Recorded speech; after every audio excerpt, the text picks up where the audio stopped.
CPU remove করার সাথে, সাথে অনেক সময় দেখা যায় এরকম রং উঠে যায়। এই জায়গাটিতে সাথে, সাথে ইউভি এপ্লাই করে দিবেন। কোনো ধরনের থিনার, ফ্লাক্স কোনো কিছু ব্যবহার না করে এখানে ইউভি এপ্লাই করে দিবেন। ওহহো! এখানে ইউভি একটু বেশি পড়ে গেছে, কোনো সমস্যা নেই, ইউভিটি আমি একটু ক্লিন করে নেব। দেখুন ইউভি মাস্কিং যে গ্লুটি এটি দিয়ে দিলে কি হবে, আপনি যখন এখানে বিভিন্ন ধরনের সোল্ডারিংয়ের মাধ্যমে বা কোনোভাবে আপনি পরিষ্কার করবেন তখন কিন্তু বলগুলো শর্ট হয়ে যাবে না। আর একবার শর্ট হয়ে গেলে সেই জায়গাগুলোতে কিন্তু আইসি বসতে চাবে না, বারবার উঁচু হয়ে যাবে এবং অনেক সমস্যা করবে। যে কারণে আপনি ইউভি দিয়ে ঢেকে দিবেন। এরপর আপনি সেই জায়গাগুলোতে বল তৈরি করে নিতে পারেন, অথবা এখানে একদম প্লেন থাকলেও কোনো সমস্যা হবে না, ফোন অন হয়ে যাবে। কারণ অনেকগুলো গ্রাউন্ড লাইন থাকে, অনেক সময় একই লাইন কিন্তু অনেকগুলো থাকে, যে কারণে ২-১ টি লাইন পেলেই কিন্তু ফোনটি চালু হয়ে যাবে।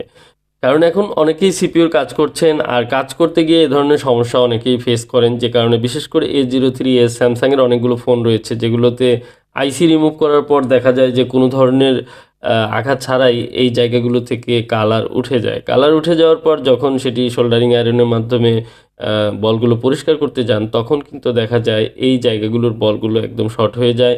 আর যেহেতু সিপিইউর কাজ করতে গিয়ে এ ধরনের সমস্যায় এর আগেও পড়েছি, যে কারণে এই ভিডিওটি শেয়ার করলাম যেন আপনাদের হেল্প হয়ে যায়। আর এ ধরনের নতুন, নতুন ভিডিও পেতে চ্যানেলটি অবশ্যই সাবস্ক্রাইব করে রাখবেন। আর ভিডিওটি ভালো লাগলে অবশ্যই লাইক করে যাবেন। দেখুন সিপিইউর নিচে কতগুলো রং উঠে আছে।